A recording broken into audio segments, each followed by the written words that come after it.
నెల్లూరు జిల్లాలో సీజేఎఫ్ఎస్ భూముల రైతాంగ సమస్యల పరిష్కారం కోసం జనసేన పార్టీ పోరాటానికి సిద్ధమైంది. ఆత్మకూరు రైతులు జిల్లాలోని జనసేన ఇన్ఛార్జీలు నాయకులతో కలిసి కలెక్టర్లకు వినతి పత్రం అందజేశారు.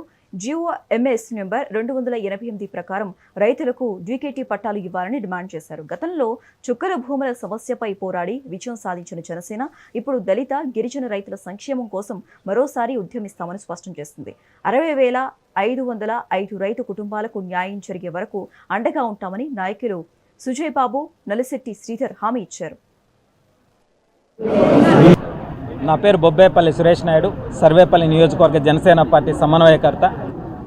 సర్వేపల్లి నియోజకవర్గం, సర్వేపల్లి గ్రామ పంచాయతీ నియోజకవర్గం ఏర్పడినప్పటి నుంచి కూడా, గ్రామం ఏర్పడినప్పటి నుంచి ఏదైతే కొత్త గుంట అనంటే ఒక 300 ఎకరాలకి సాగునీరు అందించేటువంటి గుంట. ఆ గుంటకి గట్టు భాగాన ఏదైతే 5 కులాల వారు శ్మశానంగా వినియోగించుకునేటువంటి స్థలం.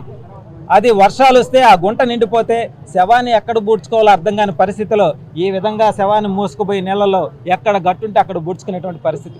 గతంలో కూడా అనేక సందర్భాల్లో దీనిపైన పోరాటం చేసి యుద్ధం చేస్తే నా మీద నాన్ బెయిలబుల్ కేసు పెట్టి ఆనాటి వైసీపీ ప్రభుత్వం ఒక సిమెంట్ రోడ్ అయితే వేశారు, కానీ పూర్తి స్థాయిలో అది శ్మశానంగా గుర్తింపు రాలా.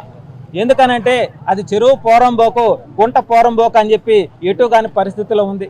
అందుకని చెప్పి ఈరోజు ఏదైతే మన జిల్లా కలెక్టర్ గారి దృష్టికి ఈ విషయాన్ని తీసుకొని వచ్చి వారిని ఒకటే వేడుకోను, అయ్యా మీరు పెద్ద మనసు చేసుకొని ఒక్కసారి వచ్చి అక్కడికి వచ్చి పరిశీలించి సర్వేపల్లి గ్రామంలో 5 కులాల వారు వినియోగించుకునేటువంటి శ్మశానానికి సంబంధించినటువంటి ఆ స్థలాన్ని మీరు పరిశీలించి అది చెరువు పోరంబోకు అయితే రికార్డులోకి తీసుకొని వచ్చి ఒక 2.5 ఎకరా వరకు కూడా శ్మశానానికి కేటాయిస్తే 5 కులాల వారు శ్మశానానికి వాడుకునేదానికి బాగుంటుందని చెప్పి ఈరోజు ఒక వినతి పత్రం ఇచ్చి. ఎందుకంటే